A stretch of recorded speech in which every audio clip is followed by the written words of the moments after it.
안녕하세요. 뉴스토마토 시청자 여러분 반갑습니다. 시사 프로그램에 빠진 얼굴과 빠진 목소리를 채우겠습니다. 요즘 것들의 나라 걱정 진행을 맡은 봉한나입니다. 여러분 장마가 시작됐습니다. 그래서 이제 어제도 정말 전국적으로 많은 비가 내렸는데요. 다음 주에도 제주도부터 시작한 비가 전국을 이제 한번 휩쓴다고 하니까 정말 비 피해 없도록 각별히 주의하셔야 될 것 같습니다. 이번 주에도 정말 국내적으로 너무나 중요한 이슈들이 많았는데요. 오늘은 제가 정상국가로 가는 길이라는 제목을 한번 붙여봤습니다. 그래서 먼저 이재명 대통령의 첫 해외 순방이었던 G7 정상회의를 좀 돌아보면서 어떤 장면이 좀 인상 깊었는지 좀 같이 한번 살펴보고요. 국내 경제에서는 코스피가 드디어 3천을 3년 반 만에 3천을 넘었습니다. 그래서 코리아 디스카운트에 대한 극복에 대한 기대가 커지고 있는데요. 자산시장 정상화가 국민들의 이제 살림살이와 기업의 내실 성장에 도움이 될 수 있을지 정말 주목되고요. 정치권에서는 이제 특검이 진짜 본격적으로 시작했습니다. 그래서 윤석열, 김건희 씨에 대한 체포 구속 가능성, 그리고 주가 조작 연루에 대한 굵직한 이슈들이 잇따라 이제 터져 나오고 있는데요. 그래서 그런지 김건희 씨가 우울증으로 입원했다는 소식이 들립니다. 드디어 일이 제대로 굴러가고 있구나 하는 생각이 듭니다. 그래서 오늘 이런 얘기들 매주 토요일, 일요일 저녁 7시 10분에 찾아뵙는 요즘 것들의 나라 걱정에서 앞으로 50분간 다뤄보도록 하겠습니다. 그럼 지금 시작합니다.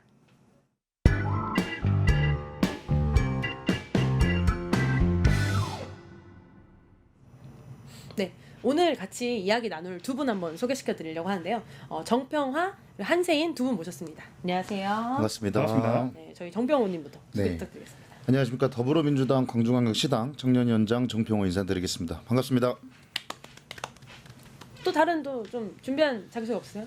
좀 유쾌하게. 제가 사실 그 다른 분들 만날 때 좀 저를 표현을 할 때 쓰는 말이긴 한데 365일 36.5도의 따뜻함으로 청년들과 함께하겠습니다. 정평호입니다. 준비된 멘트가 있는. 준비했죠. 물론. 또 한세인 패널께서도 준비하셨죠? 한번 부탁드립니다. 해보겠습니다. 반갑습니다. 부산을 디비기 위해서 언제나 노력하는 더불어민주당 부산광역시당 대학생위원장 한세인입니다. 반갑습니다. 반갑습니다. 잘한다. 저희 그 뉴스토마토 시청자 여러분께서도 아시겠지만 저희가 또 이 얼굴로 승부하는 방송이잖아요. 그래서 이렇게 젊은 대학생위원장분과 청년위원장 두 분 모시고 오늘 나라 걱정 한번 이어가 보도록 하겠습니다. 근데 또 이렇게 두 분이 또 이렇게 오셨으니까 또 광주와 부산에서 오셨다는데 또 얘기 안 들어볼 수 없잖아요. 그래서 두 분께 좀 지역 자랑도 좀 들어보고 어떤지 한번 듣고 싶은데요. 우리 평호님부터 광주 먼저 출발해 볼까요?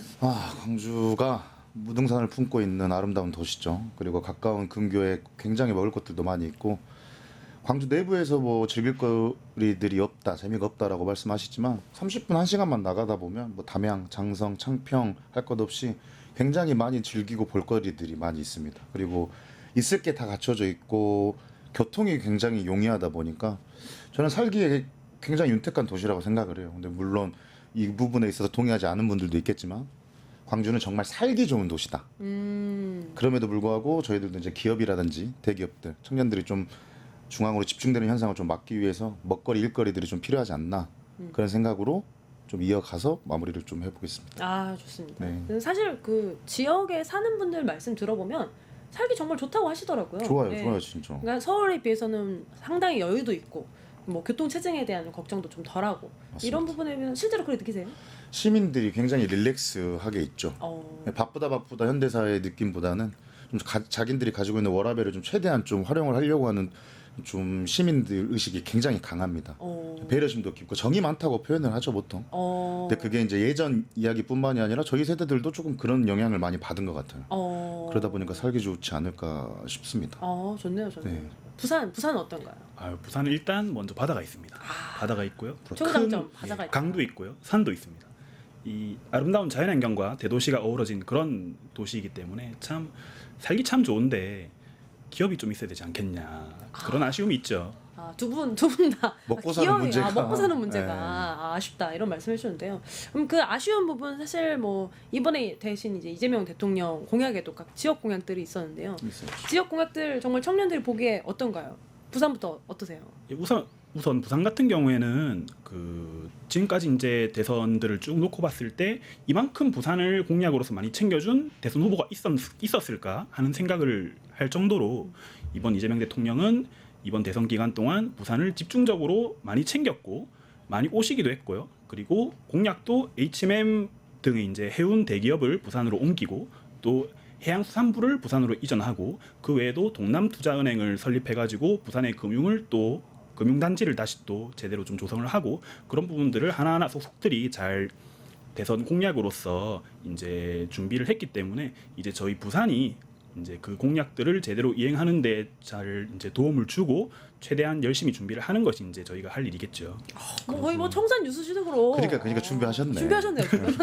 근데 지금 말씀 들어보면은 이제 부처도 오고, 그러니까 정부도 오고, 그 다음에 기업도 오고, 그 다음에는 금융도 오는. 그러니까 정말 이제 어떻게 보면 부산을 디비지기 위해서 진짜 공약적으로 준비하고 있는데 부산이 진짜 이제는 바다만 있는 도시가 아니라 다 있는 도시로도 돼서 노인과 바다가 아니라 청년과 바다가 될 수 있을 것 같은 그런 좀 그렇게만 기대해보고. 되면 정말 더 바랄 게 없죠. 부럽다, 너무 부럽다, 좋습니다. 부럽다. 근데 두 분 다 확실히 그 사투리가 진하게 이렇게 묻어나니까 너무 좋은데요.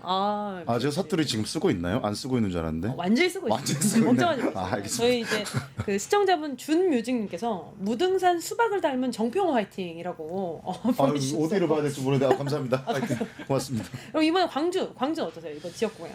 광주 같은 경우에는 사실 이전 대통령님들에 대해서 뭔가 부족하다라고 표현하기보다는 광주가 그래도 진보 쪽 대통령님이 나왔을 때 뭔가 혜택을 많이 받지 못한 것에 대한 좀 그런 좀 아쉬움이 좀 있죠 동네가. 근데 이번 이재명 대통령님 같은 경우에는 충분히 그런 아쉬운 부분을 풀어줄 수 있는 정부가 되지 않을까 싶습니다. 너무 이제 공약들이 너무 많았어요. 뭐 선안권 메가시티도 그렇고 AI 시범도시 조성도 그렇고. 근데 이게 단기적으로 광주광역시만의 문제가 아니라 17개 시도가 좀 같이 움직이면서 지금 이재명 정부가 들어서 저는 이제 각 지역마다 필요한 공약들을 말로써 생각으로서 정책으로서 좀 전하려고 하는 모습에서 조금 더 신뢰를 갖고 기다려주는 모습도 필요하지 않을까 싶습니다. 아직 정부가 출범한 지 얼마 안 됐기 때문에 조금 더 여유를 갖고 우리가 준비해야 될 것들, 정부가 준비해야 될 것들, 그리고 서로가 맞아떨어지는 지점에서 함께할 것들에 대해서 고민하면 좋지 않을까 싶습니다. 저 개인적으로는 옛날에 이제 광주형 일자리 했잖아요. 했죠. 현대자동차 이렇게 해가지고 네. 차 만드는 거 중심으로. 네. 근데 여기에 이제 국민 모빌리티 파크, 그러니까 자율주행 같은 이제 미래형 차 산업을 이제 진흥한다고 나오더라고요. 그래서 저는 그렇죠. 개인적으로 이 산업이 앞으로 우리나라에 굉장히 중요한 산업이 될 텐데, 그걸 또 광주로 딱 낙점해가지고 더 살기 좋은 도시. 진짜로 이제 진짜 다 광주로 가버리는 거 아닌가? 이런 생각이 드는. 와야 완갑다. 아시면서. 하지만 광주를 딱 대상으로 해가지고 그런 맞춤형 공약을 준비했다는 건 정말 일을 할 준비가 돼 있다라고 저는 생각을 하기 때문에 기대하고 있습니다. 굉장히. 예. 그러니까 이렇게 각 지역마다 어떻게 보면 좀 기대할 만한 공약들이 나왔다는 건 정말 네. 좋은 것 같아요. 그래서 그렇죠. 앞으로 또 중요합니다. 몇 년 뒤에 보면은 막 으쓱으쓱 해줘가지고 막 우리 동네 이런 거 있다 딱 이렇게 할 수 있으면 너무나 좋을 것 같습니다. 그래서 본격적으로 지금 나라 걱정 코너 한번 시작해 보도록 하겠습니다. 저희가 저번 주부터는 좀 걱정만 하지 말고 좀 본격적으로 좀 더 들어가 보자라는 이름으로 본부 체제를 좀 갖춰보려고 이번 주부터는 이제 민생 걱정 본부 딱 이렇게 해가지고 정상 국가로 가는 길 한번 잡아봤습니다. 그래서 오늘 첫 회의 주제는 이재명 대통령 G7 정상 회의입니다. 그래서 역대 대통령 중에는 정말 가장 빠르게 취임 거의 10일 만에 이제 국제 무대에서 이제 외교 데뷔전을 이제 치렀는데요. 16일 오후에 출국해서 19일 새벽에 도착하면서 진짜 전 이런 말 듣지도 못했는데 1박 4일 동안의 일정 정말 숨가쁜 첫 이제 순방 일정을 마쳤는데 먼저 두 분께 질문드리고 싶은 거는 데뷔전 어떻게 보셨는지 한 줄로 한번 부탁드리겠습니다. 예, 안정적이었다 이렇게 한 줄로 표현을 하고 싶습니다. 안정적이었다. 예, 지난 정권 때 사실 우리가 국민 입장에서 외교를 바라봤을 때 뭔가 불안하고 참 무슨 일을 벌일지 걱정되는 그런 시각을 가지고 있을 수밖에 없지 않았습니까? 그렇죠. 참 이 대통령 부부가 비행기를 탈 때마다 국민들이 도대체 다른 나라에 가서 무슨 일을 벌일지 너무나도 불안해했던 그런 기억들이 있기 때문에 이번 이재명 대통령이 G7 외교를 하러 나갈 때 역시 이제 어떻게 할지를 이제 국민들이 많이 지켜보지 않았겠습니까? 그런데 역시 안정적이었다. 어떻게 좀 불안한 부분들이 전혀 없었고요. 뭐 안정적이었다는 말밖에는 제가 할 수가 없네요.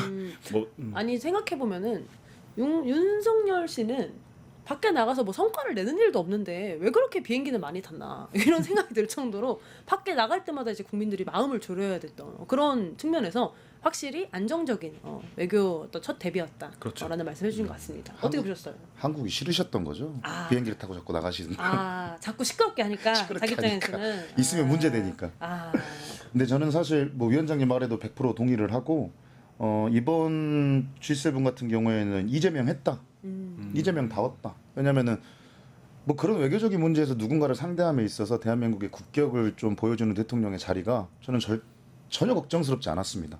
실질적으로 뭔가를 얻어내야 되는 상황이었다고 한다고 하면 저는 충분히 첫 순방임에도 불구하고 많은 것들을 얻었다고 생각을 하고, 저는 좀 관심 있게 봤던 부분이 김혜경 여사의 한복 외교를 좀 높게 좀 보고 싶었던 거예요. 왜냐하면 뭐 한복을 입고 갔으니까 대한민국의 품격이 올라갔다, 그러니까 그걸 칭찬하자, 뭐 이런 면모가 아니라 위원장님께서 말씀하셨던 이전 윤석열 대통령의 이제 연구원이었던 김건희 씨 같은 경우에는 모든 것들이 과했다, 모든 것들이 투머치했고 불안하기만 했던 그런, 자라보고 놀란 가서 소뚜껑 보고 놀란다고 사실 그런 마음이 들었었어요. 진영의 논리를 떠나서 혹시 그런 실수를 또 반복하면 어떡하지? 뭐 대한민국이 이제 더 이상 물러날 데가 없는데, 하지만 그걸 보란 듯이 타파라도 하는 모습처럼 김혜경 여사는 절제된 그런 품격을 좀 보여주지 않았나, 그런 부분에서 높게 평가하고 있습니다. 지금 시청자분들께서 이제 화면으로 보시는 것처럼 김혜경 여사께서 이제 한복 입고 계신 부분 한번 띄워주시면 좋을 것 같은데요. 사실 이전에는 이제 김건희 씨는 패션 외교라고 이제 불릴 정도로 어떻게 보면 아까 꾸미는 건 좋은데 너무 이제 투머치란 말이 좀 적당한 것 같아요. 투머치하면서 이제 패션 외교만 한 게 아니라 대통령을 대신해서 뭔가 이제 외교를 직접적으로 자꾸 대통령을 그죠. 뭔가 자꾸 우리나라의 어떤 리더십을 자기가 좌지우지하고 있는 모습을 공개적으로 보여주면서 좀 안타까운 모습들을 계속 보여줬었는데, 이번에는 정말 어떻게 보면 영분이 돌아왔다라는 좀 말을 붙이고 싶을 정도로 품격 있는 어떤 외교의 모습들 이제 보여주신 것 같아서 정말 너무 좋지 않았나 그런 생각이 들어요. 그래서 김혜경 여사 말 나온 김에 한 장 사진 더 보면 그 이재명 대통령의 9분팔을 받쳐주는 김혜경 여사라는 사진 제가 하나 준비했는데요. 이 커뮤니티 이 사진 진짜 많이 돌더라고요. 그러니까 그 이재명 대통령의 이 팔짱을 끼고 있는 줄 알았는데 그게 아니라 이제 이재명 대통령이 9팔을 이제 받쳐주는 이런 장면을 이제 보여주면서 이게 사실은 어떻게 보면 이게 바로 어떤 이제 대통령의 파트너로서 외교에서 보여줄 수 있는 가장 이상적인 모습이 아니었나? 라는 좀 생각이 들 정도로 어떻게 보면 국민들의 어떤 불안한 마음을 씻어주는 어떤 이번에 외교의 첫 모습이 아니었나? 좀 그런 생각이 들더라고요. 맞습니다. 굉장히 공감하는 부분들이 있었고, 그 우산 사진 저도 이렇게 봤었는데 그게 사실 영부인의 역할 중에 저는 하나라고 보는 거거든요. 대통령은 개인의 몸이 아니기 때문에 국가를 위해서 전반적으로 국민들을 위한 정치를 해나가야 되는 사람인데, 영부인이 앞장서가지고 뭔가를 보여준다는 건 그가 전할 수 있는 메시지는 한계가 있습니다.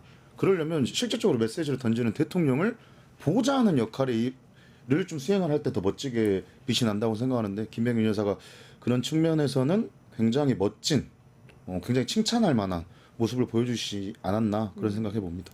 사실 이게 또 국민들이 기대하는 모습인 것 같아요. 그래서 공감대가 정상적인 정말 거죠. 높다. 그런 생각. 기존에는 공감대 없는 모습만 그들만의 세상만 보다가 나와 생각이 같은 이런 모습을 보니까 아주 기분이 좋았다. 일단 기분이 좋게 시작한 것 같아요, G7. 근데 여러 장면들이 있었는데 사진이 진짜 많이 나왔어요. 근데 두 분이 보시기엔 좀 어떤 부분이 좀 가장 인상 깊으셨어요? 룰라 대통령, 뭐 위원장님도 같이 뭐 동의를 하시는 부분일 수도 있겠지만, 저는 룰라 대통령이랑 좀 이야기를 나누는 모습에서 분명 그 둘만의 니즈가 있었기 때문에 뭐 어깨 동무를 한다든지 좀 편하게 좀 이야기를 끌고 나가는 모습에서 굉장히 저는 재밌게 봤습니다. 이게 재밌다기보다 좀 유쾌하다 그래야 되나?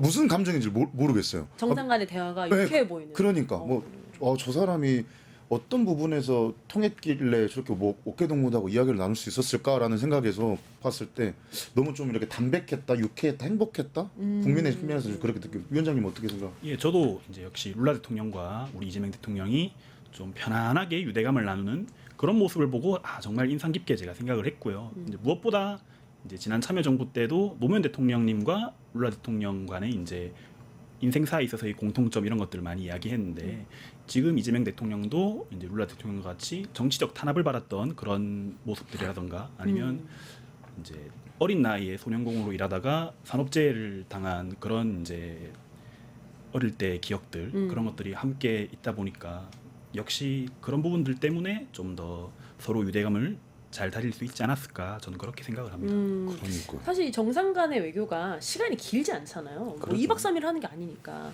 근데 그 짧은 시간 안에 공감대를 형성하고 저는 사실 이 타인의 어깨에 손을 올리는 행위가 사실 어떻게 보면 좀 도전적일 수 있잖아요. 상대방이 느끼기에.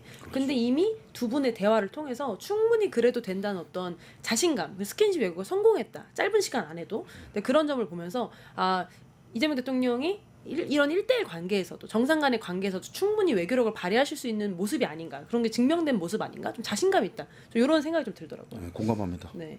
또 저는 좀 다른 것 중에 하나가 인도의 이제 모디 총리랑 이제 스몰 토크를 나눈 장면들이 있었어요. 근데 이재명 대통령 사진 엄청 환하게 웃고 있는 사진 하나 있는데요. 이재명 대통령이 인도 영화를 저 좋아합니다라고 하면서 먼저 얘기를 꺼냈다고 해요. 그러니까 모디 총리가 아 그러냐 이러면서 좀 화답했다 그래요. 이게 되게 가벼운 말 같지만 이거 하나로 사실 이렇게 아까 룰라 대통령은 공통점이 있잖아요. 손영공이랑 공통점인데 모디 총리랑 공통점이 없는 거야. 근데 이 영화라는 키워드를 딱 꺼내면서 이 확 풀어지게 하는 이걸 보면서 저 화면 보시죠. 시청자분들 화면 보시면은 굉장히 환하게 웃고 있는 이재명 대통령과 이제 모디 총리의 모습이 보이는데요.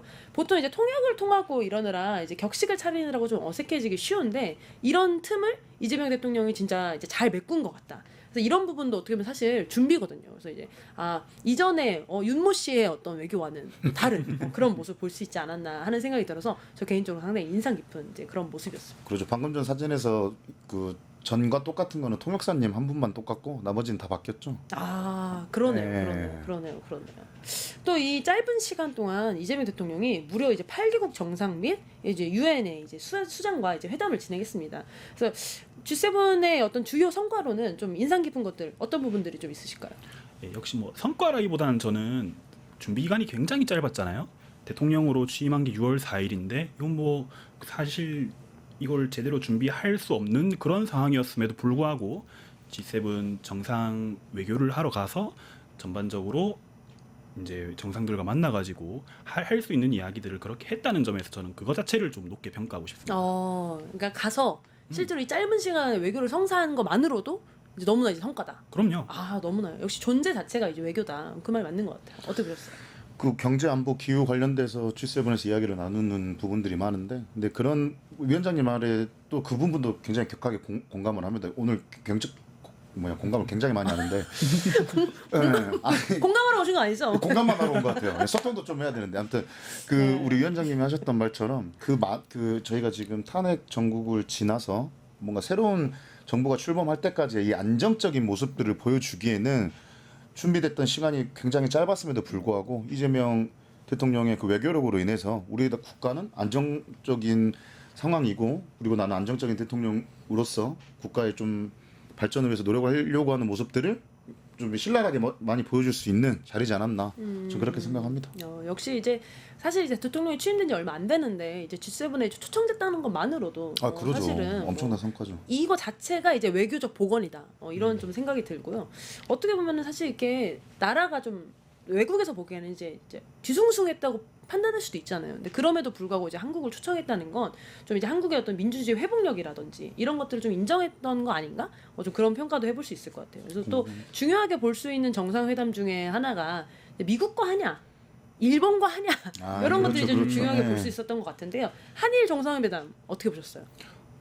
무엇보다 이제 일본 측에서 이시바 총리가 처음에 이재명 대통령이 당선이 됐을 때 먼저 이제 SNS로 축하 인사를 한국어로 그렇게 써서 전했잖아요. 저는 그런 부분에서 일본이 우리와 외교를 하는 데 있어 가지고 좀 전향적인 자세를 보이려고 하는 게 아닌가 싶었는데 이재명 대통령께서 또 한일 정상회담을 그렇게 이제 수행을 하면서 좀 한일 간에도 어느 정도 좀 우리 관계가 계속 좀 발전적인 관계가 돼야 되지 않겠습니까? 그런 맞죠. 것들을 좀 잘 수행할 수 있지 않을까 싶습니다. 너무나 맞는 말씀입니다. 그 부분 좀 덧붙여가지고 이야기를 드리면 또 공감이 되는 부분이 너무 많아서 진짜로. 근데 우리 위원장님이랑 역시 광주와 부산은 하나입니다. 공감의 광주네요. 공감의 광주. 사는 지역은 다르지만 생각하는 가치관이 너무 비슷한 게, 그런 좀 총리가 그런 모습을 보여주는 게 저는 제 나름대로 좀 이례적이라고 생각을 했어요. 이례적이라고 생각을 했고, 그만큼 이재명 대통령이 대해서 좀 공부를 하지 않았을까라는 좀 생각을 해요. 이 사람의 성향이라든지 방법 같은 것들. 특히나 일본의 근데 이제 국민 성향 자체가 조금 이렇게 받아주고 좀 이해해주고 포용하려고 하는 성향이다 보니까 상대방을 좀 이해하려고 공부를 좀 하지 않았나. 근데 공부를 하려고 마음을 먹는 대상이 될 수 있다는 것만으로도 저는 굉장히 이제 그런 모먼트들을 굉장히 높게 평가를 하는 거예요. 왜냐하면 정량화돼 있고 수치화돼 있는 부분들을 만들어 가지고 이만큼 잘했습니다, 저만큼 잘했습니다가 아니라 일할 준비가 돼 있는 태동을 만드는 게 지금 중요한 단계라고 보는 거거든요. 근데 그런 면에서 봤을 때 충분히 잘하고 있다.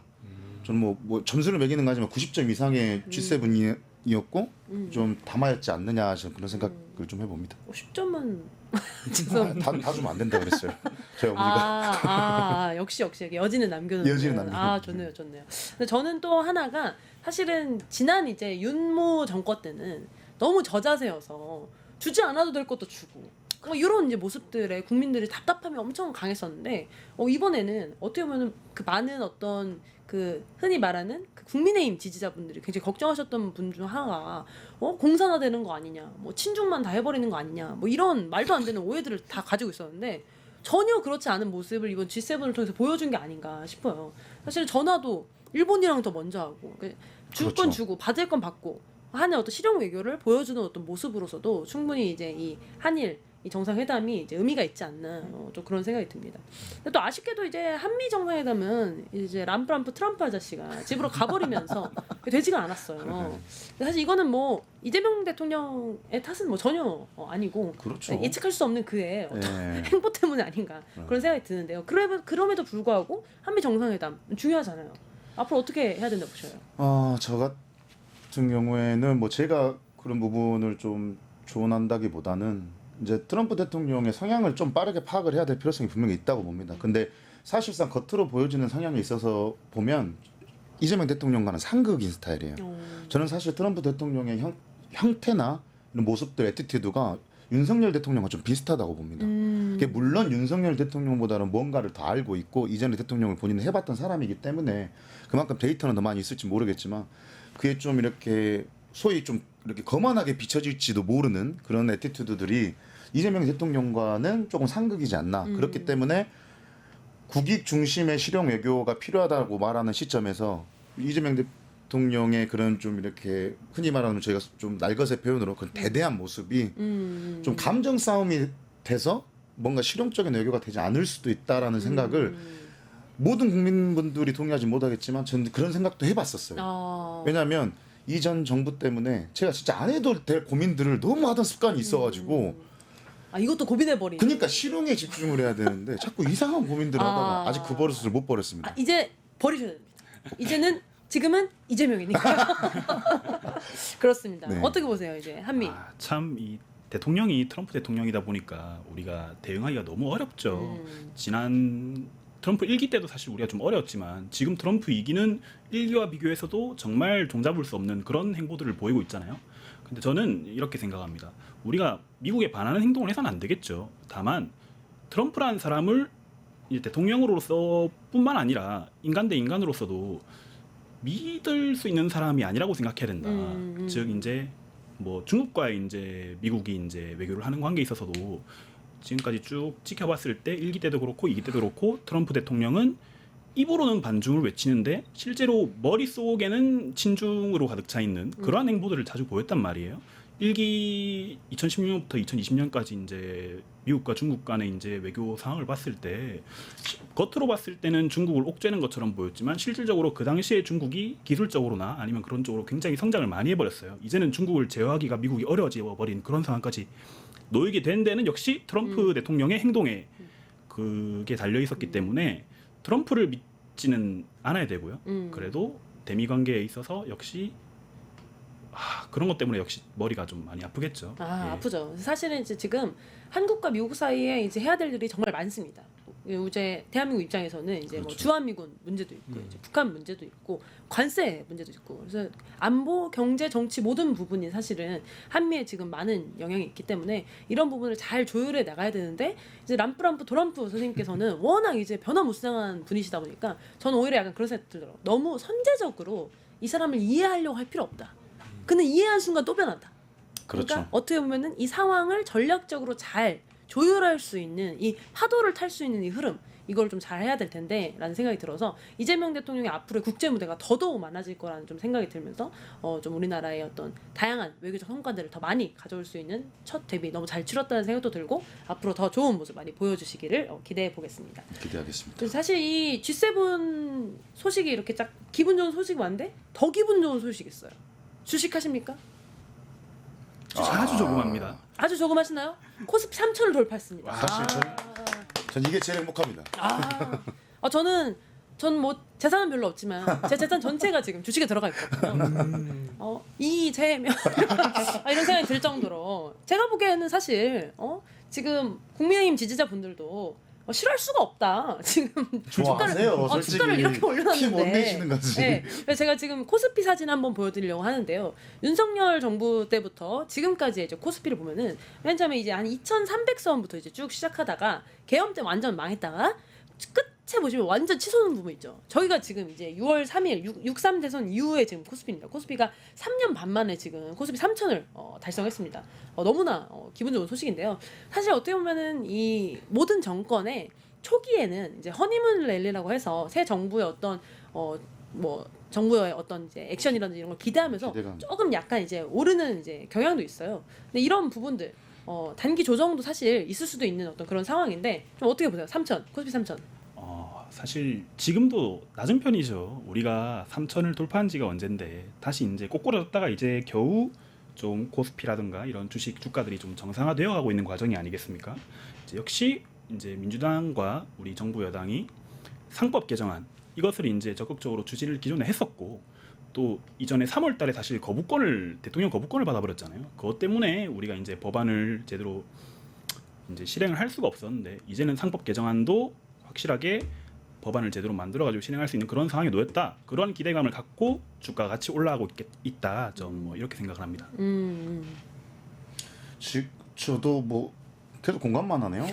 사랑합니다 부산. 아무튼 너무 좋았어요. 3천을 돌파를 했다는 게 이번 3천은 굉장히 상징성 있는 3천이었습니다. 물론 새 정부에 대한 기대 심리 때문에 올라가는 부분도 있었겠지만 뭐 더불어민주당 내부에서도 5천 코스피 5천을 목표로 해가지고 이제 비공식적으로 움직이는 이제 그런 조직들도 만들어서 좀 노력을 하려고 하고는 있는데 저는 5천 가능하다고 봅니다. 그다음에 JP 모건 같은 경우에도 최근에 3,200까지 1년 안에 좀 성장하지 않겠냐라고 좀 보고 있고 이재명 자꾸 이재명 해가지고 이렇게 말하는 거지만 이재명 대표 주변에는 이렇게 공약과 정책들을 미래적인 가치들을 현실화 시켜줄 수 있는 재원들이 많아요. 사람들이 전문가들이 많이 있기 때문에 그들과 호흡하고 소통하는 과정에서 저는 분명히 코스피 5천 꿈의 숫자라고 생각하지는 않습니다. 물론 뭐 엄청 단기적으로 이 목표를 이루겠다라기보단 좀 점진적으로 우리가 5천을 향해서 갈 수 있다라는 토대가 분명히 이 정부를 통해서 만들어지지 않을까 저는 그렇게 기대해 봅니다.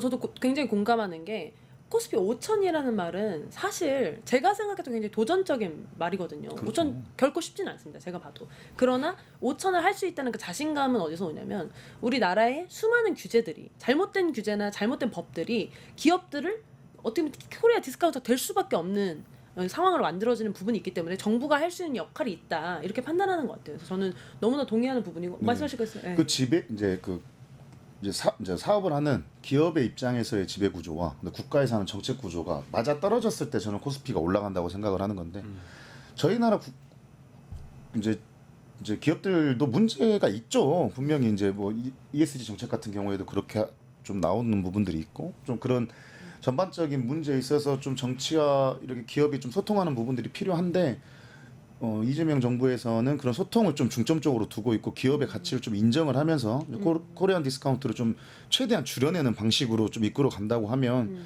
새로운 형태의 ESG 기업들이 많이 나타날 거고 그러면 당연히 외국 투자 기업들도 이제 국내 시장에 대한 이제 좀 신뢰도가 높아지겠죠. 네. 댓글에서 정평호가 그 역할을 해주세요라고. 제 팬인 것 같아요. 누구세요? 카톡 주세요. 입금하신다고 합니다. 네. 근데 저는 또 하나 또 주목할 만한 점이 사실 지금 당장 기업들의 어떤 매출이 늘어가고 이런 상황은 아니거든요. 왜냐면 글로벌적인 경제 상황이 사실은 이제 변수가 많다 보니까 그러죠. 그래서 사실 이번에 이제 주가가 오르면서 많이 뛴 기업들을 보면 금융주가 강세예요. 그러니까 이 말이 무슨 말이냐면 앞으로 주식 거래가 많이 일어날 거라는 시장의 기대를 지금 담고 있는 거거든요. 맞습니다. 그래서 저는 이걸 보면서 사실 우리나라 주식 시장이 자산 시장으로서의 가치를 많이 이제 발휘하지 못했기 때문에 많은 시민분들께서 아니 내 얼마 없는 재산 지키려면은 부동산이라도 사야지 이런 생각을 하신 분들이 많았을 것 같은데 네. 사실 주가가 좀 좋아지고 주식시장이 정말 제값을 받게 되면 많은 분들이 주식시장을 통해서 재테크라든지 미래를 그려볼 수 있는 부분이 생기지 않을까 이런 부분이 있는데 어떻게 보세요? 그렇죠. 이제 우리나라 주식 아니 이제 23년도 기준으로 우리나라 개인들의 이제 재산이 어떻게 이제 좀 배분이 되어 있느냐를 이제 살펴보면은 부동산이 78%입니다.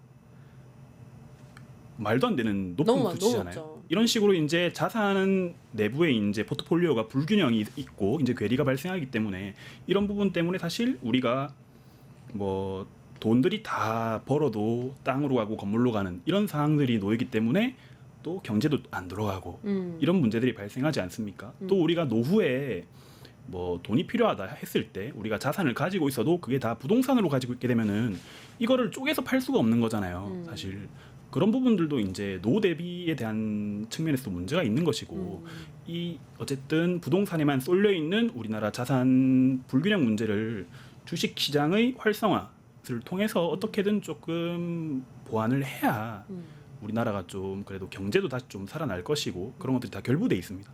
저는 모두에게 좋다고 생각해요. 왜냐면 돈이 콘크리트에 묶여 있는 것보다는 지금 당장 가치를 발생하고 있는 기업에 묶여 있는 게 훨씬 좋은 지점이고 그럼요. 지금 다 콘크리트에 묶여 있으니까 저희 같은 2030들 이거 집을 살 수가 없어가지고 오를 만큼 올라버려가지고 이거 어떻게 합니까? 그러니까 이런 지점에서도 주식 시장으로의 점진적인 어떤 전환 이런 것도 너무나 중요하다고 생각해요. 근데 이제 저희 댓글에서 IMF님 이름이 IMF신데 IMF님이 지구 경제가 나락을 준비 중인데 꽃길 전망만 하고 있네. 언젠가는 5,000포인트 이상 가겠지만 지금은 조심하고 오래 견딜 분만 투자하시길 이라고 말씀해 주셨는데 전 여기에 동의하는 바가 있어요. 그래서 역사적으로 사실 대선이 끝나면 단기적으로 한 3-4%가 오르고 1년 후에는 14에서 16% 정도가 이제 오르는 게 좀 일반적이라고 해요. 그래서 이게 어떻게 보면은 기업의 어떤 성장으로 이루어진 주가가 아니라 기대 심리로 인해서 이루어진 이제 주가이기 때문에 말씀하신 것처럼 이제 떨어질 가능성이 있습니다. 그러나 이거를 방어할 수 있는 것이 바로 상법 개정이 아닌가. 실질적인 기업의 어떤 역량 강화를 이뤄낼 수 있는 제도적인 부분들이 좀 진행돼야 되지 않나 싶은데 상법 개정 어떻게 보십니까? 그러니까 지금 대표님께서 해주셨던 말처럼 그분 아까 그 IMF 그분이 맞는 말씀을 하신 거예요. 근데 제가 처음에 설명드렸던 부분에서 뭐가 다른 지점이 뭐가 있냐면 그 기대 심리를 뒷받침해주는 정책이 없기 때문에 그 기대 심리가 거품이 빠지는 시점에서 결국엔 다시 떨어지는 거거든요. 근데 그 기대 심리를 뒷받침할 수 있는 게 상법 개정이었던 거고 그리고 앞으로의 기업들이 ESG는 이거는 필수고 선택이 아니라 필수입니다.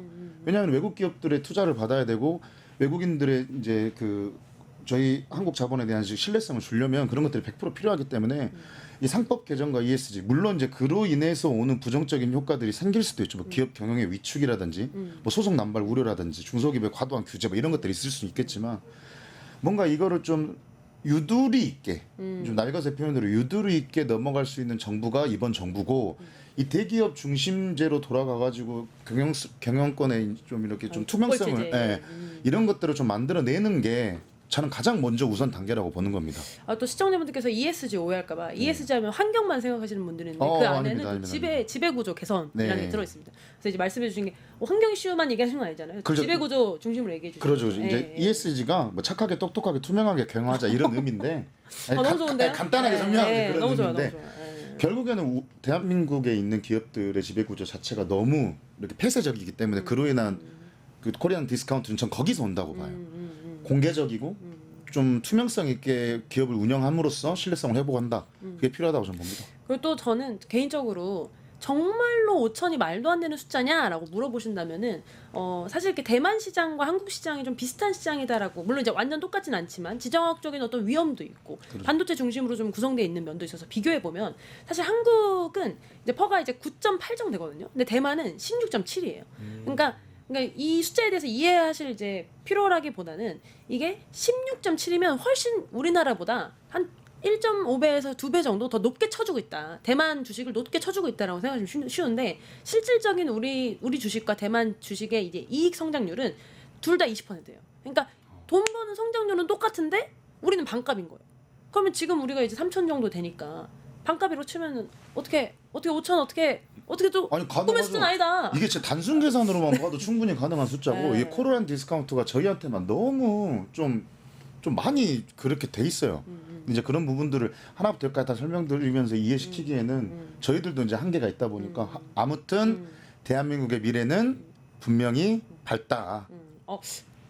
시청자님께서 착하게 뭐요? 그다음 못 들었다고. 착하게 뭐요?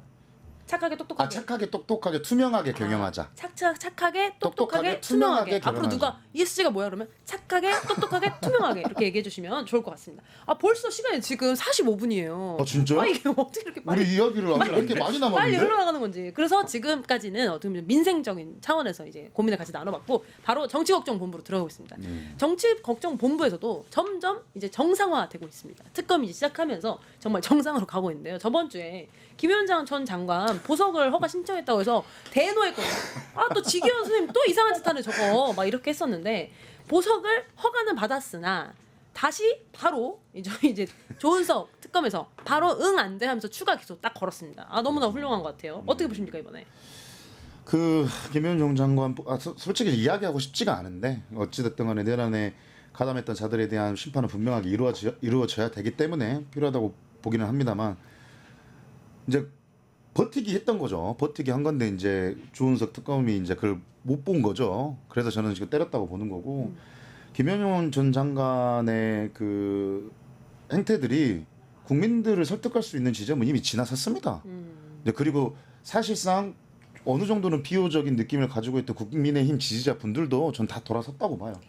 더 이상 그는 물러날 데가 없기 때문에 구석지에 박혀서 눈 가리고 귀 가릴 때가 아니라 잘못한 건 인정을 하고 빠르게 그 죄값을 치르는 게 가장 이 상황을 빠르게 해결할 수 있는 방법이지 않을까. 전 그렇게 생각하는데 위원장님은 어떻게 생각하세요? 깊이 공감을 하고요. 네.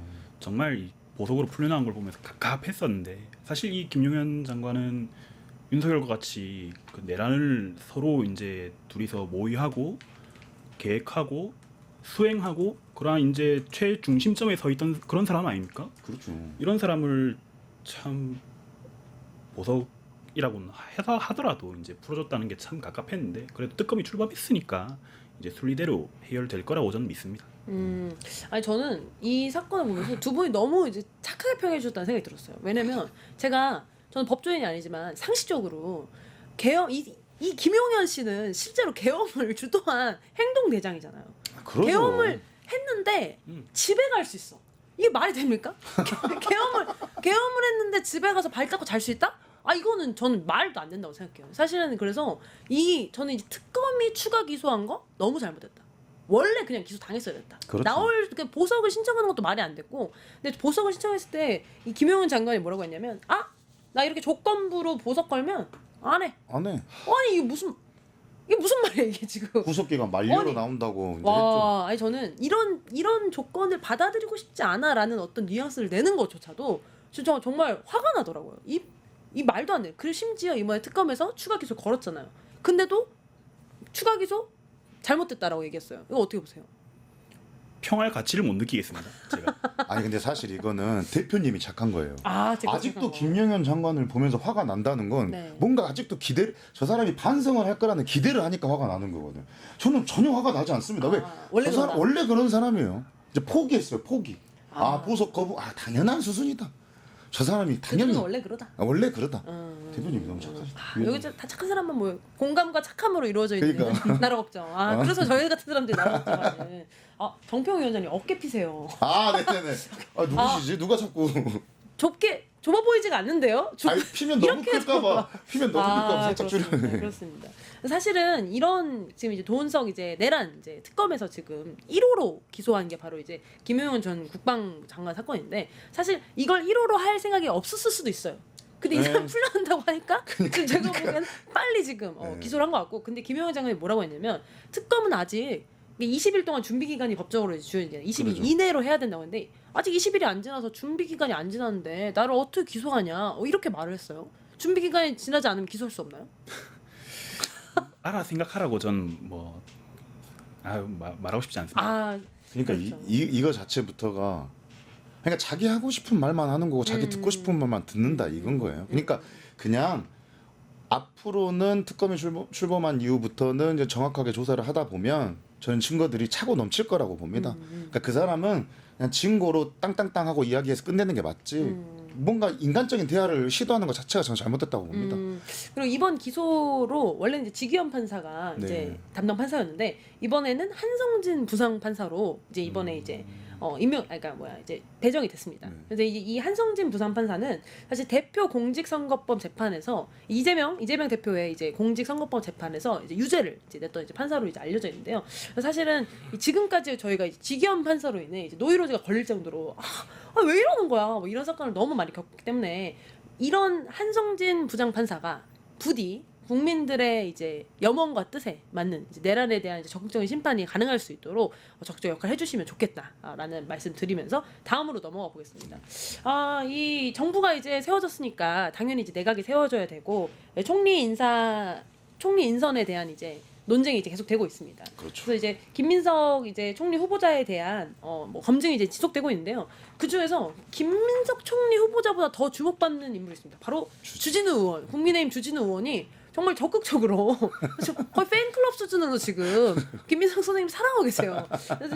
그래서 그런지 지금 김민석 청문회가 아니라 주진우 청문회로 지금 전환되어서 지금 사건이 지금 진행되고 있습니다. 그래서 보면은 사실 주진우 의원에 대해서 다들 잘 아시겠지만 한 번 더 짚어드리면 윤석열 정부의 초대 대통령실 법률비서관을 지냈던 분이고요. 검사 출신이시고 주진우 의원의 재산이 70억에 달한다는 이제 나타났습니다. 근데 사실 검사의 연봉이 1억 됩니다. 그리고 한 17년 정도 근무한 걸로 알고 있는데요. 그러면은 넉넉 잡아 2억이라고 치고 2억 곱하기 17년 하면은 70억이 안 되잖아요. 근데 심지어 여기에 이 70억이나 가지고 계신 분이 4인간 채무가 1억, 배우자도 1억 8천 채무가 있습니다. 어떻게 보세요? 그건 좀 이상하죠. 왜냐하면 이제 현금성 자산이 이제 상당히 많은 걸로 저희가 파악을 했는데 이제 뭐 공직자 뭐 재산을 이제 등록을 하니까요. 그런데 현금이 이렇게 많은데 굳이 채무를 이렇게 가지고 있어야 되느냐? 뭐 4인간 채무라고 하더라도 뭐 우리가 이제 이자를 지급하지 않으면 또 안 되잖아요. 그럼 굳이 이거를 가지고 있어야 될 이유가 있느냐? 그런 데는 분명히 이제 의문을 가질 수 있는 거죠. 있는 거죠. 아니 저는 좀 진짜 왜냐면 본인이 나서서 김민석 후보자를 까고 있으니까 저도 좀 동시에 질문 드리고 싶은 게 우리 모두 알다시피 김민석 후보자는 돈을 열어보니까 2억대밖에 지금 없으시잖아요. 그래서 4인간의 채무가 발생하고 있다. 이런 지금 이제 얘기거든요. 네. 그래서 그걸 엄청 비난했어요. 이거 2억인데 안 갚고 이거 쓰고 있는 거 정치자금법 아니냐. 그래서 저는 주진우 의원은 빚이 하나도 없나 보다. 그러네. 뭐 재산이 70억이나 있고 이러니까. 아니 근데 4인간의 채무가 70억이 있는데 왜 4인간의 채무 안 갚고 있으면 이것도 똑같은 걸로 보면은 공직법 위반 아닙니까? 그러니까 이게 진짜 제가 진짜 위원장님이랑 같은 마음인 게 이야기를 하고 싶지가 않은 게 이제 내로남불도 심하고 이게 저는 이거는 국민의힘 지지자들 능멸하는 거예요.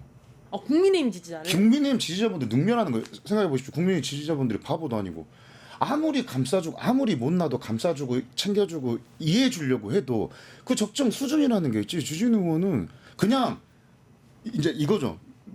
말이 뇌를 거치지 않는 거예요. 그냥 바로 다이렉트로 입으로만 나가는 거죠. 생각을 하지 않고. 왜냐하면 이게 무슨 말도 안 되는 논리입니까? 내가 하면 로맨스고 남이 하면은 뭐 불륜이야? 그 불륜 하나 더 있습니다. 아드님이 계신데요. 아이고 만 20대. 20대. 네. 예금이 7억 8천.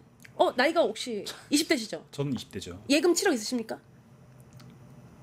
네 알았습니다. 어때? 예, 없습니다. 그러니까 20대인데 만 20살인데 예금이 7억 8천인 거 이것도 뭐 문제 있는 거 아니냐. 사실 본인 입장으로는 이것도 뭐 중요세 다 냈고 다 냈다. 본인은 아무 문제 없다고 얘기하면서 김민석 후보자 얘기할 때는 굉장한 문제인 것처럼 얘기하는. 그러니까 자기 자신에게는 굉장히 관대하고 타인을 검증할 땐 이러고 이런 건 너무 좀 문제가 아닐까요? 정치를 저는 진짜 어른한테 이렇게 말씀드리는 건 아니지만 진짜 정치를 잘못 배우신 것 같아요. 주진우 의원님 같은 경우에는. 그리고 상대방을 공격해가지고 명분을 갖는 반사 이익 구조의 정치는 이미 끝났습니다. 이미 끝났고 그거에 대한 폐해가 윤석열 대통령의 탄핵으로서 증명이 됐던 거고 앞으로는 국민의힘 지지자분들도 정확히 명분을 가지고 이해하는 사람들한테만 투표를 하실 거라고 저는 봐요. 그리고 이번 전국에서는 뭔가 눈을 가리고 자꾸 길을 닫는 행위가 아니라 빠르게 인정하고 조직을 개편하고 쇄신시키는 것만이 보수가 살아날 길이라고 저는 생각을 하는 건데 주진우 의원님 같은 분들이 계속 나오면 아니 보수를 지키라고 뽑아놨더니 자기들이 보스가 되려고 그러잖아요. 이게 무슨 능멸하는 짓이에요. 그렇게 국민의힘 지지자분들이 요구를 했으면 맞춰서 가야 돼. 또 주진우 의원님 같은 분들이 나와서 사고를 치니까 결국엔 또 신뢰를 잃어가는 거죠. 아니 제가 보기에는 지금 국민의힘 의원 중에서도 좀 껄끄러운 사람이 있을 것 같아요. 왜냐면 저는 이런 말 들으면 아 주진우 의원 말 맞다나 모든 국회의원 재산 형성 과정 싹 다 까고 어디서 했는지 1원 한 푼 원도 빠짐없이 연말정산 다 깔아. 그러면 국민의힘부터 못 받을걸요? 아 안돼 당연하죠. 안돼 이럴 거예요. 그러니까 이런 식으로 그러니까 이게 부정으로 돈을 받아서 정치감을 쓰는 건 당연히 불법이죠. 그런 건 공직자의 어떤 이제 청문회 과정에서 반드시 짚어야 될 부분이라고 저는 생각합니다. 그건 이제 진영과 상관없이. 아, 당연하죠. 그러나 맞습니다. 이것이 마치 굉장히 불법이 있는 듯이 모든 과정을 하나하나 프레임 하나하나 한 단위로 잘라가지고 계속 이제 사실이 없는 근거를 가지고 계속 얘기하면 사실 그런 것도 있잖아요. 김민석 의원 뭐 칭화대 저 가짜다. 그냥 받았다. 어떻게 원외위원장 하면서 받냐? 가짜다. 이렇게 딱 얘기했잖아요. 사실 어떻습니까? 21번 비행기 타고 가가지고 맞습니다. 받아왔죠. 그 그러니까 말씀 이런 프레임으로 이제 얘기를 하기 시작하면은 계속 진실 공방만 되는 거지. 사실 총리라는 자리가 그런 자리가 아니잖아요. 총리에 대한 정책 검증해야 되지 않을까요? 필요하죠. 총리에 대한 정책 검증은 분명하게 필요하고 근데 그 총리의 위치라는 게 저는 그렇게 생각을 합니다. 대통령이 할 수 없는 역할의 일부를 본인이 대리 수행하면서 국가를 운영해 나가는 사람으로서 필요한 사람이기 때문에 존재한다고 생각을 하는데 물론 이제 뭐 입법부라든지 사법부의 뭐 권력을 이용해서 그들을 선동하는 게 아니라 그들과 소통하는 과정에서 대통령의 자리를 대리해가 국무총리가 끌고 나가야 될 부처들은 끌고 나가야 된다고 생각을 하는 거거든요. 근데 그런 면모를 속속들이 따져보고 정책을 검증을 해야 되는데 이상한 걸로 공격을 하는 거예요. 그러니까 이게 국민의힘 의원님들 중에 모두가 그렇진 않지만 몇 분이 이만한 일을 자꾸 이만하게 해결을 해요. 아니면 정책적으로 완벽하다고 생각하는 걸까요? 깔 게 없는 그럴 수도 있죠. 총리로서 너무 완벽한 거야. 준비가 돼 있다고 준비가 생각할 돼 수도 있어 있죠. 버리니까 아 예. 이거 깔 게 없다. 뭐라도 가져와봐. 칭화대? 아 중국 딱 걸렸다. 이러면서 지금 만들어내는 프레임으로 좀 가져가고 있는 거 아닌가 하는 생각이 상당히 듭니다. 근데 공감합니다. 벌써 시간이 7시 57분. 너무나 아, 짧은 시간입니다. 그래서 저희가 준비해놓은 얘기가 더 많았지만 오늘 원래 이제 아쉬움을 남기고 또 이렇게 정리가 되는데요. 그러니까. 오늘 두 분 또 이렇게 광주와 부산에 오셨는데 두 분 각각 한 마디씩 자기소개 듣고 마무리 멘트 듣고 정리해 보겠습니다. 우리 위원장님 먼저. 위원장님. 제가 말을 너무 많이 해가지고. 뭐 다른 것보다 이제 시간이 이제 우리한테 5년이 주어졌잖아요. 저희 당에게 이제 시간이 그렇게 이제 국정을 꾸려나갈 수 있는 시간이 주어진 것인데 지난 3년 동안 망가진 부분들이 많기 때문에 어떻게든 그것들을 복원하고 그리고 다시 대한민국이 한 걸음 성장할 수 있고 또 많은 이들을 포용할 수 있는 그런 국가, 그런 사회가 될 수 있도록 저도 노력하고 또 많은 우리 이제 사람들이 노력할 수 있도록 그렇게 좀 됐으면 좋겠습니다. 포용 국가로 가야 된다. 너무나 좋은 말씀.